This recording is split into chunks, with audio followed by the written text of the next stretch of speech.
वालेकुम बेटा। Professor Irfan Hasan Dogar, department PS.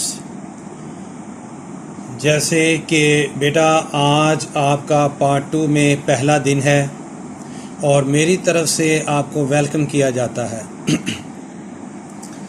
जैसे बेटे आज मैंने आपके लिए जो टॉपिक चुना है वो चैप्टर 11 खारजा पॉलिसी से क्या मुराद है और किन किन बुनियादी असूलों की बुनियाद पे हम अपने मुल्क की खारजा पॉलिसी बनाते हैं, वो क्या असूल हैं, क्या प्रिंसिपल हैं। लेकिन उससे पहले, क्योंकि आज इंटर पार्ट 2 में आपका पहला दिन है, इसलिए आपको मुनासिब होगा कि पहले पेपर के पैटर्न के हवाले से ब्रीफ कर दिया जाए। ये बेटा उसी तरह है जैसे इंटर पार्ट 1 में आपने आईएएस की क्लासेस ली होंगी और उसका पेपर भी आपने दिया। चलें, इस दफ़ा बोर्ड के पेपर नहीं हुए, लेकिन उसके बावजूद हमारे कॉलेज में प्री सेंड अप और सेंड अप और प्री बोर्ड के इम्तहानात आपने दिए हुए हैं।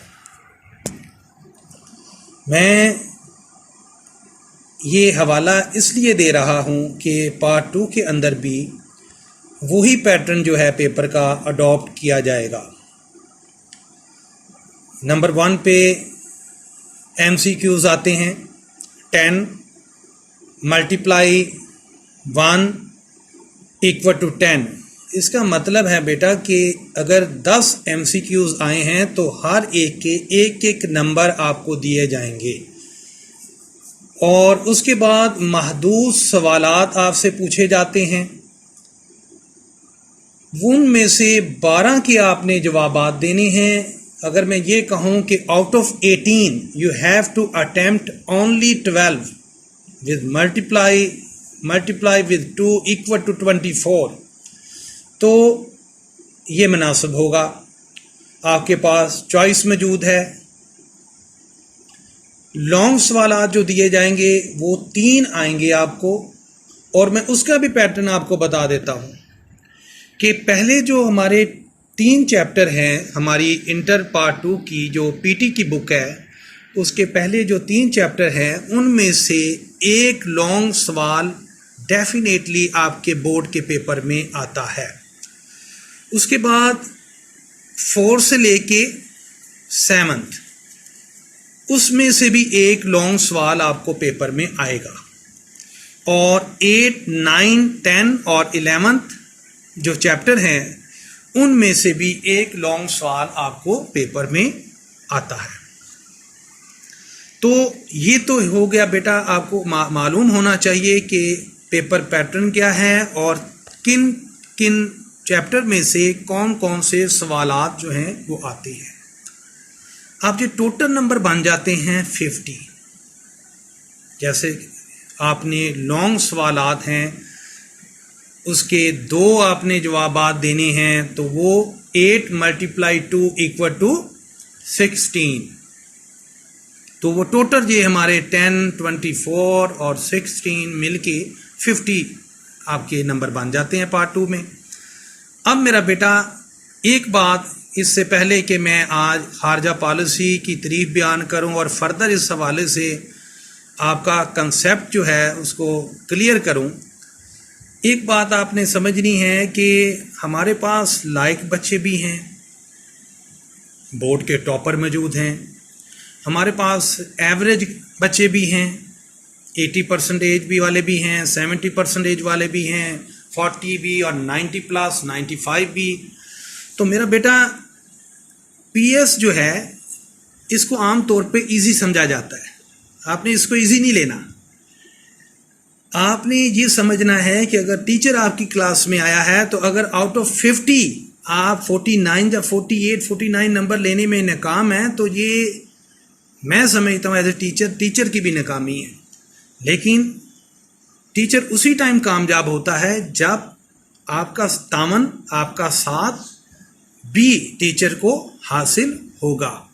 तो मेरा बेटा मैं अपनी तरफ से हर वो पॉइंट, हर वो बात, हर वो topic with full of clarity आपको बताऊंगा।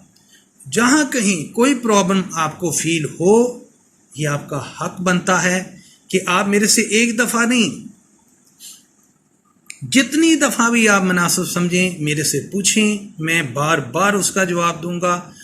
बाकी with the help of Almighty Allah पहली दफ़ा ही इतनी क्लैरिटी के साथ आपको हर चीज़ बयान की जाएगी कि उम्मीद की जाती है कि आपको आपका जो कंसेप्ट है वो क्लियर हो जाएगा। अब मेरा बेटा, जब मैंने बोला खारजा पॉलिसी जो है उसका कंसेप्ट की उसकी तारीफ़ की बात की जाती है, तो वो आप समझ लें कि तारीफ़ इसकी ये है, बड़ी इजी है और आसान तारीफ़ है। जब एक मुल्क अपने कौमी मफादात के लिए दूसरे मुल्कों से तावन करे तो वो उस मुल्क की खारजा पॉलिसी होती है। देखो बड़ा आसान है, इजी है कि जब एक मुल्क, कोई एक मुल्क है, हमारा मुल्क है, वो दूसरे मुल्कों से तावन कर रहा है तो यही हमारे मुल्क की खारजा पॉलिसी है। लेकिन इसमें मैंने एक बात बोली है बड़ी, कि कौमी मफादात के लिए जब हमारा मुल्क आप किसी भी ममालिक से, मुल्कों से तावन कर रहा है तो वो मफादात की बुनियाद पे होता है। मफादात मेरा बेटा दो किस्म के होते हैं खारजा पॉलिसी में।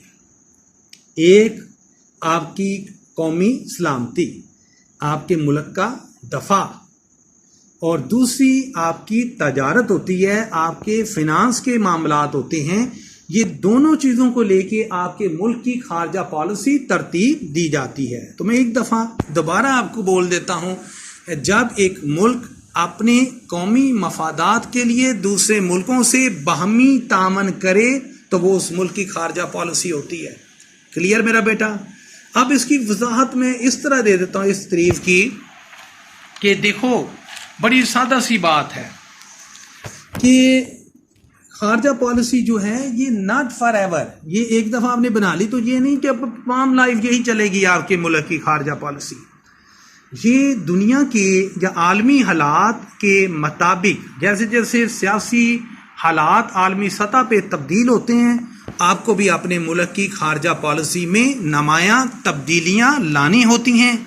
क्योंकि हमारा मुल्क एक जमहूरी मुल्क है, पार्लियामेंट मौजूद है, तो हमारे मुल्क में जो गाइडलाइन दी जाती है खारजा पॉलिसी को, जो मोडिफाई की जाती है, जो रिव्यू की जाती है, तो वो हमारे पार्लियामेंट से की जाती है।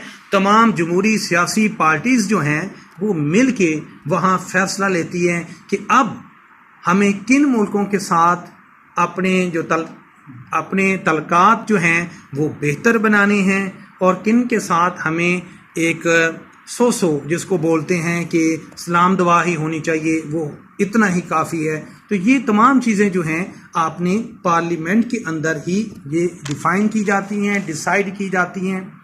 मैं इसकी एक मिसाल दे देता हूँ। देखें बेटा, जब हमारा मुल्क बना तो हमने उस टाइम बेहतर समझा कि अमेरिका के साथ बेहतर तल्लक जो है वो कायम किया जाए। इंडिया ने बेहतर समझा कि वो सोवियत यूनियन के साथ बेहतर तल्लक जो है वो कायम करे। हमारी उसकी बुनियादी वजह ये थी कि हमें डर था कि इंडिया कहीं हमारी जो सलामती है उसको कंप्रोमाइज़ ना करे। तो हमने अपने मुल्क की सलामती के लिए जो तरजीह दी, जिस मुल्क को तरजीह दी वो अमेरिका था, राइट जी। और इंडिया ने जो तरजीह दी, उन्होंने सोवियत यूनियन को तरजीह दी। उनके मुल्की मामलात के हवाले से उन्होंने जो तरजीह दी वो सोवियत यूनियन को दी। लेकिन उसके बावजूद अमेरिका और हमारे दरमियान जो आपस में तल्लक रहा है, कभी उसमें बहुत ही बेहतरी आई और कभी बहुत ही आप कह लेंगे कोल्ड आपस में जो हमारे तल्लक हैं वो पैदा हो गए। लेकिन मैं एक मिसाल देता हूं कि देखें, जब 1979 में सोवियत यूनियन ने अटैक किया काबुल पे, तो अमेरिका उससे पहले चला गया। यानी वो हमारे साथ उसके कोई अच्छे इतने लिंक मौजूद नहीं थे, इतनी अच्छी डिप्लोमेसी या सफारती सतह पे हम इतने अच्छे, हमारे दरमियान तालमेल नहीं था। उसकी बुनियादी वजह हमारा जो मुल्क टूटा और उसमें अमेरिका ने प्रो इंडियन पॉलिसी अडॉप्ट की, प्रो इंडियन, इंडिया की हमायत की, आलमी सतह पे हमारी हमायत नहीं की। जबकि सोवियत यूनियन ने भी इंडिया की हमायत की, क्योंकि वो तो पहले दिन ही एक अच्छा दोस्त था इंडिया का। लेकिन अमेरिका ने हमारे साथ उसी टाइम अच्छा लिंक या तल्लक कायम किया जब उसकी ज़रूरत हुई। तो यहाँ से ये बात समझ आ रही है कि बेटा एक बात को समझो कि ये मेरे पे डिपेंड नहीं है, मेरे मुल्क पे डिपेंड नहीं है कि मैं इस मुल्क के साथ, तीसरे मुल्क के साथ, दूसरे मुल्क के साथ अच्छा तल्लक कायम करना चाहता हूँ। मिसाल के तौर पे अमेरिका से, चाइना से, ईरान से, सऊदी अरेबिया से। तो वो भी यही चाह रहा हो, वो भी उसी पेज पे हो कि मैं भी इस मुल्क के साथ अच्छा तल्लक कायम करूँ। मैं भी उसके मफादात उस टाइम हमारे मफादात से टैली ना कर रहे हो। तो इसलिए मैंने ये बात की है कि क्योंकि हर टाइम मुल्कों के जो मफादात होते हैं वो आपस में टैली नहीं कर रहे होते। तो जैसे मैं पीछे चलता हूँ, सोवियत यूनियन पे अटैक हुआ, सोवियत यूनियन आगे आया। उस टाइम दुनिया बाइपोलर है, दुनिया दो ब्लॉक में बटी हुई है, एक तरफ सोवियत यूनियन, एक तरफ अमेरिका। तो अमेरिका जो है उसे हमारी ज़रूरत फील हुई उसी टाइम, और हमारे दरमियान दोबारा डिप्लोमेसी जो है वो बड़ी ही हॉट डिप्लोमेसी जो है वो वजूद में आई, और इवन बहुत बड़ा तामन किया गया ISI और CIA के दरमियान सोवियत यूनियन को नाकाम करने के लिए काबुल के अंदर। तो हम अच्छे दोस्त बन गए। लेकिन आफ्टर 1988 जब वो जंग एंड हुई, जिनीवा डील हुई, तो उसी टाइम अमेरिका वापस चला गया, उसके मफादात कंप्लीट हो गए, फुलफिल हो गए, और दोबारा हमारे और अमेरिका के दरमियान अच्छे तल्लक कायम नहीं रहे। क्यों? सादा सी बात है कि मफादात, हमारे मफाद तो आज भी और उस टाइम भी रहे, और उसकी बुनियादी वजह कि हमें अपनी दफाई ज़रूरियात के लिए अमेरिका की ज़रूरत थी। तो हमें तो ज़रूरत थी, लेकिन अमेरिका को एज सच हमारी ज़रूरत नहीं थी जब जिनीवा डील हो गई और काबुल से रूसी फौजें वापस चली गई। तो हमें उस टाइम भी चाहिए था कि हम अपनी फॉरेन पॉलिसी को रिव्यू कर लेते, लेकिन ऐसा नहीं किया। लेकिन चलें, ये जो इंडिपेंडेंट मुल्क होते हैं और इंडिपेंडेंट मुल्क हों और अपने मफाद को तरजीह दें, तो वो फौरी तौर पे अपनी फॉरेन पॉलिसी को तब्दील कर लेते हैं जैसे ही आलमी हालात तब्दील होते हैं। अब मेरा बेटा, मैं आपको इनके चंद बुनियादी असूल बयान कर देता हूं कि हम जो अपनी फॉरेन पॉलिसी बनाते हैं उसके अंदर इन चीज़ों को लेके हम अपनी खारजा पॉलिसी को तरतीब देते हैं। जैसे पहला पॉइंट है पुरअमन बकाए बाहमी।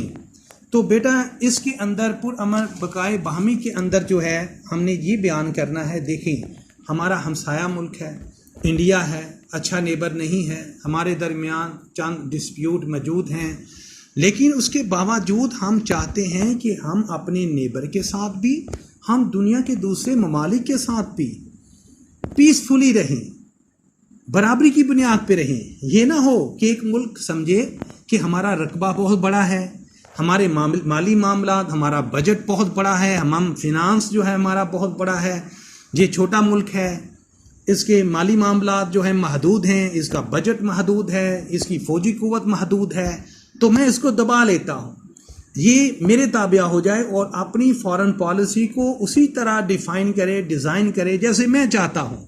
ये गैर मुनासिब फेल है। तो हमारा कहना है कि किसी भी मुल्क को ये हक नहीं पहुँचता कि वो दूसरे मुल्क के अंदरूनी मामलात के अंदर इंटरफेयर करे।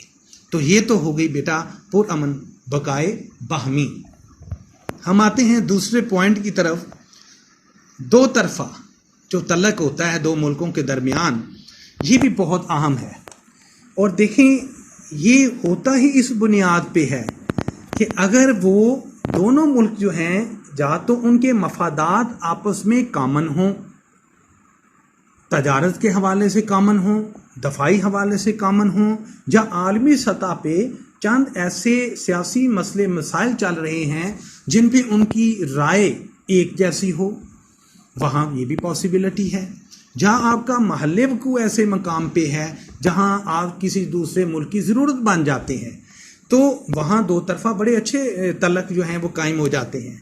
लेकिन इन तमाम बातों से जो मेरी नज़र में बड़ी बात है वो ये है, ये उस टाइम दो तरफा तल्लक अच्छे होते हैं मुल्कों के दरमियान जब आप दूसरे मुल्क को भी उसके रकबे और उसके जो हुजम है, जब उसका जो आप कह लें फिनांस का बजट है, उसके मुताबिक उसको वैल्यू नहीं, वेटेज नहीं देते। उसको आप ह्यूमैनिटी की बुनियाद पे नहीं, मोरालिटीज़ की बुनियाद पे आप उसको वेटेज देते हो, तो नेचुरल बात है तो वो मुल्कों के दरमियान अच्छे तल्लक कायम होते हैं। हमारा मुल्क भारत हमारा हमसाया है, हम चाहते हैं उसके साथ हमारा तल्लक बहुत अच्छा हो। ईरान हमारा नेबर है, बड़े अच्छे हैं, चाइना के साथ बहुत अच्छे हैं, लिंक हैं, सी पैक वजूद में आया है। लेकिन हमारे जो चंद ऐसे मसाइल हैं इंडिया के साथ जो आफ्टर 1947 से चले आ रहे हैं, हल तलब हैं। नेहरू जो हैं इंडिया के प्राइम मिनिस्टर जो हैं, वो मकबूजा जम्मू का जब डिस्प्यूट पैदा हुआ वो ये मसला लेके पहुँचे यूएनओ में कि जंग बंदी करवाई जाए, और उसके बाद उन्होंने यूएनओ में इसको एडमिट किया कि ये एक डिस्प्यूट है, ये हमारे दो मुल्कों के दरमियान एक डिस्प्यूट है और हम इसको मानते हैं। और जैसे वहाँ पीस होगा तो इंडिया जो है वो इस बात की इजाज़त देगा कि वहाँ पे यूएनओ आए और उसकी फ़ौज आए, under the umbrella of UNO army वहाँ पे प्लेबिसाइड करवाया जाए, वहाँ पे हक राय दही का हक दिया जाए वहाँ की आवाम को, और वहाँ वोटिंग हो और वहाँ की आवाम फैसला करें कि वो किस मुल्क के साथ जाना चाहते हैं।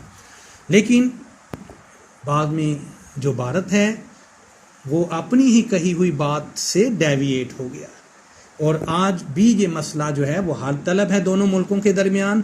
और जब भी हम सफारती सतह पे इस मसले को हाईलाइट करने जाते हैं तो भारत या इंडिया इसको बुरा मना लेता है कि आप मेरे इंटरनल मामलात के अंदर इंटरफेयर कर रहे हो। हालांकि जो यूएनओ के प्लेटफॉर्म पे एक डिस्प्यूट मसला है वो किस तरह इंडिया का अंदरूनी मामला हम उसको मान लें, तो ये इंडिया को चाहिए, आलमी बरादरी को चाहिए, और यूएनओ जो इदारा है उसको अपने वजूद की बका की, अपने सर्वाइवर के लिए चाहिए कि वो भी अपना एक मुस्बत और पॉजिटिव रोल जो है वो अदा करे। और इस वजह से हमारे और इंडिया के दरमियान जो मसाइल हैं अगर वो बेहतर अंदाज से टेबल टॉक पे हल हो जाएं तो दो तरफा जो हमारे तल्कात हैं वो बहुत ही आपस में बेहतर हो जाएंगे। अब मेरा बेटा तीसरे तरफ आते हैं, इनफरादियत। देखो खारजा पॉलिसी के अंदर जो इनफरादियत है ना, ये बहुत अहम चीज़ है। हर मुल्क जो है वो ये चाहता है कि वो टोटल किसी भी मुल्क का ओपनली साथ ना दे, जिससे कोई ना कि तीसरा मुल्क बुरा मान जाए। मैं इसकी एक मिसाल देता हूँ। अगर ईरान और अमेरिका के दरमियान कोई डिस्प्यूट होता है, जैसे प्रीवियस एटॉमिक एनर्जी पे, एटॉमिक एटम बम जो बनाने लगा ईरान, एटॉमिक बम, उस पे डिस्प्यूट पैदा हुआ, तनाज़ा हुआ। यूएनओ जो है उसकी वजह से अमेरिका ने ईरान पे पाबंदियाँ भी लगाईं। अब ये जब मसला यूएनओ के अंदर गया तो वहाँ पे राइट ऑफ वोट यानी कि वोट देने का मामला आया, डिस्प्यूट है, अमेरिका के दरमियान है, ईरान के दरमियान है। तो हमने बेहतर समझा कि ना तो हम अमेरिका को वोट देंगे और ना ही हम ईरान को वोट देंगे। तो इसका मतलब है कि हमने तीसरा राह निकाल लिया कि अपनी इनफरादियत को, इंडिपेंडेंट हैं हम नहीं चाहते कि ना ही ईरान और ना ही अमेरिका। ईरान हमारा नेबर है, हमसाया है, इस्लामी मुल्क है, और अमेरिका बहुत अच्छा दोस्त तो नहीं है लेकिन एक सुपर पावर है अभी इस ग्लोबल प्लैनेट के ऊपर, और हम नहीं चाहते कि हम उसके साथ ऐसा कोई मसले मसाइल पैदा कर लें जिसकी वजह से हमारे लिए आगे फर्दर फ़ौजी इतबार से भी और तजारती इतबार से भी हमारे लिए मसाइल पैदा हों। तो हमने वहाँ एक तीसरा राह जो है वो अपनाया, और वो राह है कि अपनी इनफरादियत जो है उसको मेंटेन किया जाए। तो मेरा बेटा ये आपके हक में है। और इसी तरह आप अगर दो मुल्कों के दरमियान कोई डिस्प्यूट है, आप उसको हल करवाते हैं एज ए मीडिएटर, आप एक बड़ा मुस्बत रोल अदा करने जाते हैं, तो ये भी एक बहुत अच्छी बात है। मैं इसकी एक और मिसाल आपको दे देता हूँ कि जैसे अभी काबुल में हुकूमत है गनी साहब की, और हामिद गनी साहब, इससे पहले हामिद करजई साहब रहे हैं, अब्दुल्ला हैं आप। तो हम और उनके दरमियान, गनी साहब के दरमियान, अमेरिका के दरमियान और तालिबान के दरमियान हम एक मुस्बत रोल अदा कर रहे हैं कि इस रीजन के अंदर, इस पूरे रीजन के अंदर जो है एक पीस हो, जहां से अमेरिका की फ़ौजें वापस जाएं और तालिबान को भी हिस्सा मिले हुकूमत के अंदर, क्योंकि वो आबादी का 80% हैं वहाँ की, तो उनका मुस्बत रोल आए और हमारे जो वेस्ट बॉर्डर हैं वहाँ पे भी पीस हो, हमारी तजारत जो है वो मूव करे। तो एक मुस्बत रोल हम वहाँ पे इनफरादी तौर पे अदा करना चाहते हैं और कर रहे हैं। देखें, हम जब 1947 में मेरा बेटा हमारा मुल्क बना, तो हम 30 सितंबर को 1947 को इसके मेंबर बने हैं यूएनओ की। और यूएनओ का एक अपना भी चार्टर है, एक अपना भी आइन है, बिल्कुल उसी तरह मेरा बेटा जैसे हमारे मुल्क का एक अपना आइन है, वो दुनिया के हवाले से है। तो मेरा बेटा उस आइन को भी हम और हर वो मुल्क जो उसका मेंबर है वो पाबंद है कि उनको फॉलो करे, उससे अबव द लॉ ना जाए। और वो क्या है, अब उसके चार्टर में मैं आपको मिसाल दे देता हूँ। एक मिसाल दी हुई है कि कोई मिसाल क्या, एक रियलिटी बयान की हुई है कि किसी मुल्क को भी ये हक हासिल नहीं है कि वो दूसरे मुल्क की सलामती को है उसको कंप्रोमाइज़ करे, दाव में लगा दे और अटैक कर दे किसी मुल्क पे। अगर इस तरह किया जाएगा तो यूएनओ जो है इसको फौरी तौर पे नोटिस लेगी, तमाम मुल्कों को वहाँ जितने भी मेंबर हैं उनको बुलाया जाएगा और उसके बाद उस मुल्क के हवाले से पॉलिसी जो है वो तरतीब दी जाएगी जिसने एक मुल्क पे अटैक किया है। तो दुनिया है, महज़ब दुनिया में हम रहते हैं, तो हमें महज़ब अंदाज से चलना है।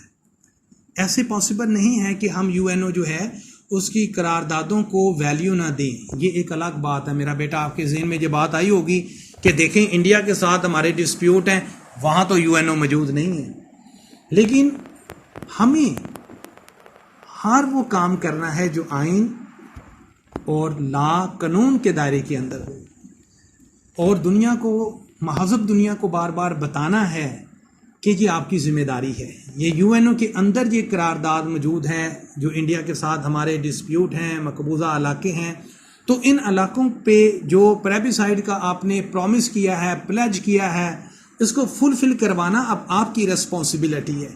तो हम उसको टेबल टॉक पे इन इदारों की मदद से हल करेंगे, तो इसमें हमारा भी फ़ायदा है और इसमें दूसरे मुल्क इंडिया का भी फ़ायदा है और इंसानियत की भी इसमें आप कह लें कि सर्वाइवर है, बका है और पॉवर्टी में भी कमी आती है। तो ये ही हमारी खारजा पॉलिसी का बुनियादी अंसर है कि हम जितने भी डिस्प्यूट हैं उसको पीसफुल अंदाज से हल करना चाहते हैं और हल करना चाहते हैं उन इदारों की मदद से जो इदारे इस बात को गारंटी देते हैं, गारंटी करते हैं कि हम जी ये मसले हल करवाएंगे, हम हल करेंगे, हम इसी पर्पज़ के लिए बने हैं।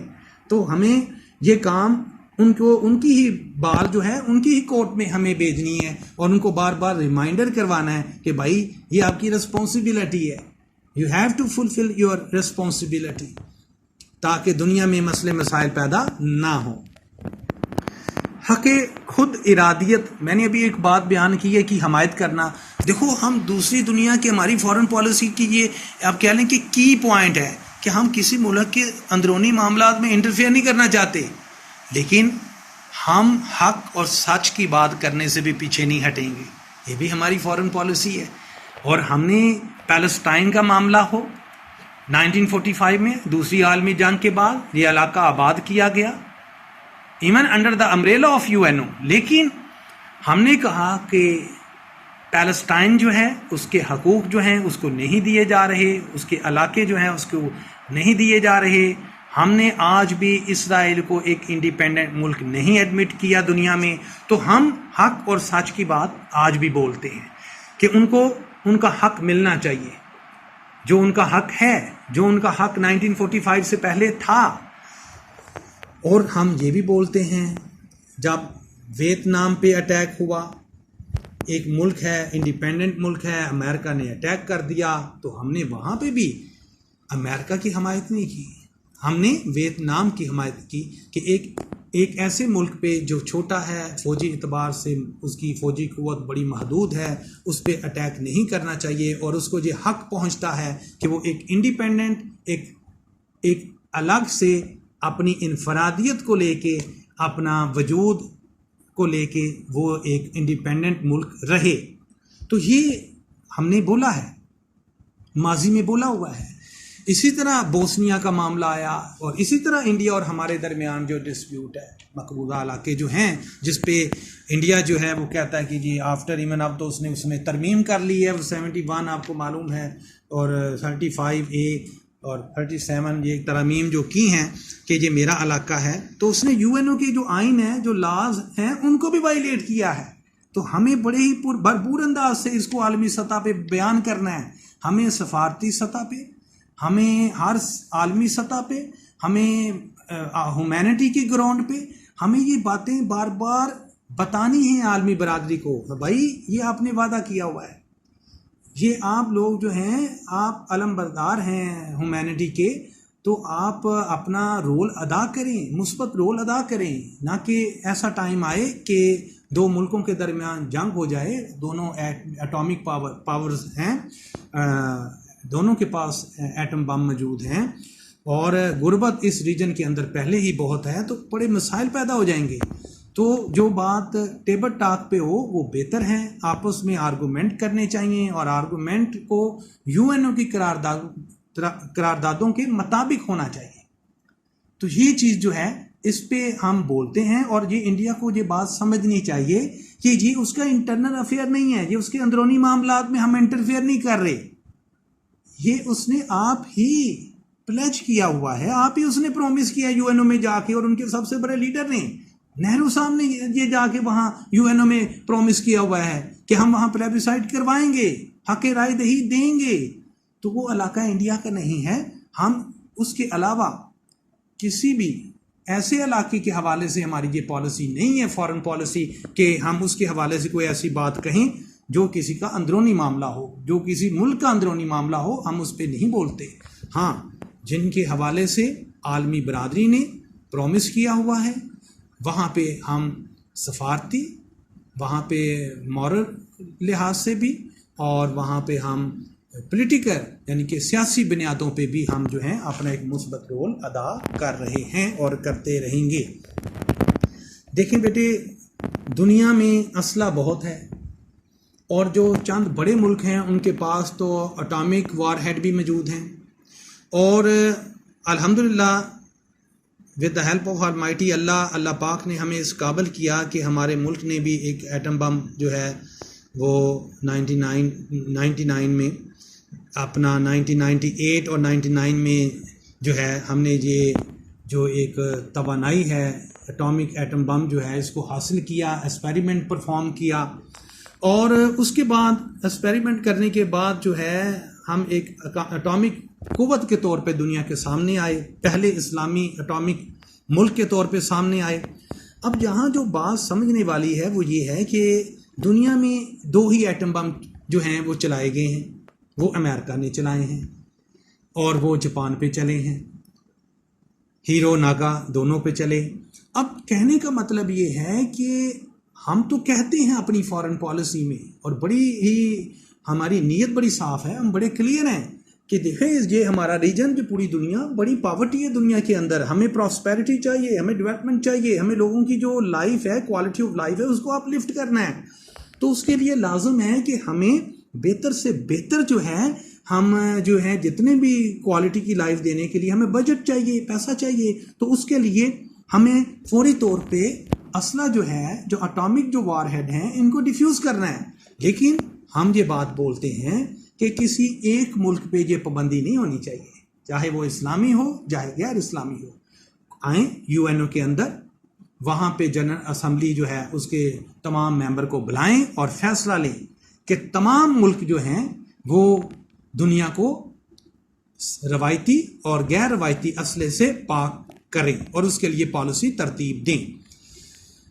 हमसाया ममालिक से बेटा जो तल्लक हैं वो मैंने पहले भी आपको बयान किया, बहुत अच्छे हैं हमारे तमाम मुल्कों के साथ, चाइना के साथ बहुत अच्छे हैं, सी पैक मौजूद है और आने वाली दुनिया जो है वो मेरी नज़र में दोबारा दुनिया दो ब्लॉक में बंटने जा रही है, दुनिया दोबारा बाईपोलर में तब्दील होने जा रही है और यूनिपोलर जो अमेरिका एक सुपर पावर रहा है, हम उस दौर से आगे जा रहे हैं अब, और वो हमारा हमसाया है और हम आप कह लें कि ब्रिज है सी पैक का, पूरी दुनिया में ये तजारती रूट जाएगा जिससे चीन को तो बेपनाह फ़ायदा पहुंचेगा, इससे दूसरे मुल्कों को भी बड़ा फ़ायदा जो है वो पहुंचने जा रहा है। तो हमारा बड़ा अच्छा तामन है आपस में इंडिया के साथ। मैंने पहले भी आपको अर्ज़ किया है, जो प्रीवियस पॉइंट बयान किए हैं, मैं दोबारा उसको डिबेट नहीं करना चाहता, आर्गूमेंट नहीं देना चाहता। ईरान हमारा हमसाया मुल्क है, बहुत अच्छे उनके साथ भी हमारे तल्लक हैं आपस में, इस्लामी हमारे ब्रदर हैं वो, और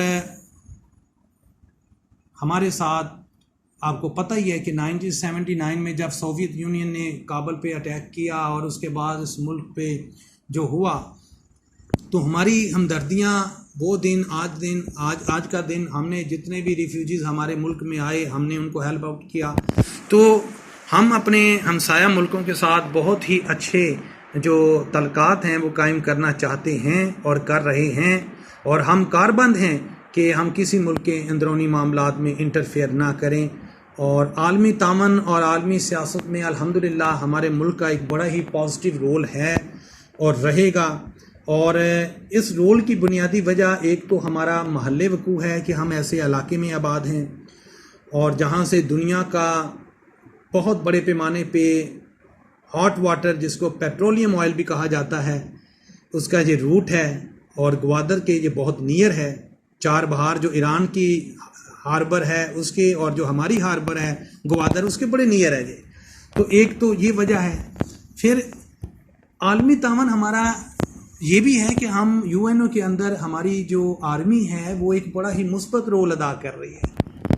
हमारी जो आप कह लें कि 400-500 ये हर साल हमारे जो फ़ौजी जवान हैं वो यूएनओ के अंदर जो हैं उसका हिस्सा बनते हैं, और वो दुनिया के उन मुल्कों में जैसे सूडान है वहाँ, और इसी तरह दूसरे जो मुल्क हैं वहाँ पे कीनिया, वहाँ इन मुल्कों में अपनी ड्यूटीज़ परफॉर्म कर रहे हैं।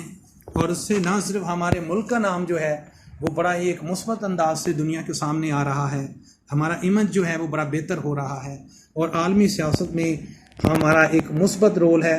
हम आलमी मामलात में हर उस बात को डिनाई करते हैं। अगर मैं इसकी एक मिसाल आपको दे देता हूँ, देखें चाइना और ताइवान के दरमियान मामलात चल रहे हैं। चाइना का दावा है कि ये मेरा मुल्क है, ये मेरा हिस्सा है। अमेरिका ताइवान को वेपन भी देता है, सपोर्ट भी कर रहा है उसे चाइना के ख़िलाफ़ यूज़ करने के लिए।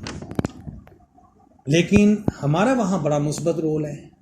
हम कहते हैं कि जनाब इस मसले को आपस में टेबल टॉक पे हल करें, और ये चाइना का जो पॉइंट ऑफ व्यू है आलमी सियासत के अंदर ताइवान के हवाले से, हम उसकी हमायत कर रहे होते हैं और हम उसको ही हक बजा समझते हैं। और इसी हवाले से दूसरे मामलात हैं, पैलेस्टाइन का मामला मैंने पहले बताया, बोस्निया का मामला जब हुआ वो बताया, मकबूजा इलाके हमारे इंडिया के दरमियान हैं।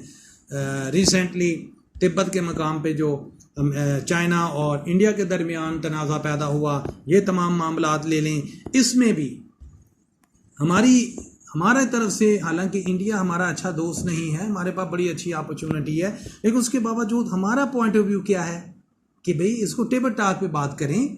और जंग किसी भी मसले का हल नहीं है, जंग तो एक आप मसला है, तो बेहतर है कि आप पहले टेबल टॉक करें। अगर जब तमाम पीसफुली आप चीज़ों को अचीव करने में नाकाम हो जाएं, तो उसके बाद पॉसिबिलिटी है कि कोई जंग जो है उसका हल है, लेकिन जंग कोई मसले का हल नहीं है मेरी नज़र में।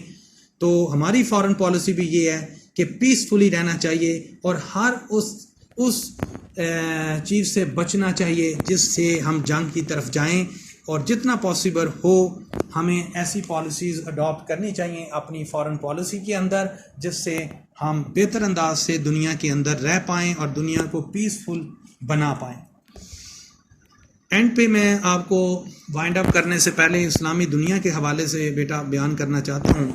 देखो, इस्लामी दुनिया ने एक तंजीम बनाई है OIC, और इस्लामी दुनिया जो है अगर वो अपने मसाइल आप हल करना चाहें इस प्लेटफॉर्म से OIC से, तो ये बड़ा इजी है। अल्लाह पाक ने इनको दुनिया का तेल, मादनियात, बहुत चीज़ें दी हैं। तो हमारी जो तरजीहात हैं अपनी फॉरेन पॉलिसी में, उसमें हम एज देते हैं, और ये एज इसलिए देते हैं कि मोहम्मद अली जिन्ना ने आफ्टर 1947 ये बात कही कि हम अपनी खारजा पॉलिसी में इस्लामी दुनिया को तरजीह देंगे गैर इस्लामी दुनिया पे। तो यही वजह है कि हम आज भी पैलेस्टाइन के मसले पे इसराइल के खिलाफ बात कर रहे हैं, करते रहेंगे। तो इस्लामी दुनिया छोटी नहीं है, हमें अपनी कुव्वत को समझना चाहिए। 57 हमारे मुल्क हैं इस्लामी, और आबादी मोर देन 2 बिलियन हो चली है इस्लामी दुनिया की। तो हमें इसको यूटिलाइज करना है, इसको अपने लिए फ्रूटफुल बनाना है, और हमारा मुल्क अपनी फॉरेन पॉलिसी में OIC के अंदर बड़ा ही एक मुस्बत जो है अपना एक रोल अदा कर रहा है कि हम जो है आपस में इस्लामी दुनिया के मुल्कों के दरमियान तामन को बेहतर से बेहतर करें, अपनी तजारत बेहतर बनाएं, अपने दफाई मामलात बेहतर करें। और ये हमारे मुल्क की एक आप कह लें कि लक है कि हमारे मुल्क के जो आप कह लें कि साउथ की तरफ जितने भी मुल्क हैं मेजॉरिटी जनरली वो इस्लामी मुल्क हैं। तो मेरा बेटा, हमें तो एक अल्लाह पाक ने, कुदरत ने नेचुरली दफाई लाइन दी हुई है कि उधर से कोई मुल्क भी हमारा इस्लामी भाई तो हम पे अटैक नहीं करेगा। तो देखें हमारी, मैं ओवरऑल मैं वाइंड अप करता हूँ इस बात पे कि देखें ये तमाम जो मैंने अभी पॉइंट बताए हैं, हमारी इन तमाम पॉइंट के अंदर जो तरजीहात हैं वो एक ही है कि हम एक पीसफुल मुल्क हैं, हम पीसफुल अंदाज से रहना चाहते हैं, हम जियो और जीने दो की पॉलिसी पे कारबंद हैं, और यही उम्मीद हम दुनिया से करते हैं कि वो भी हमारे साथ इसी नोट पे, इसी पेज पे तामन करेंगे। इसके साथ ही मेरा बेटा, मेरी तरफ से अल्लाह हाफिज़, आबाद रहें मेरा बेटा, और दुआओं में याद रखें। अल्लाह हाफिज़।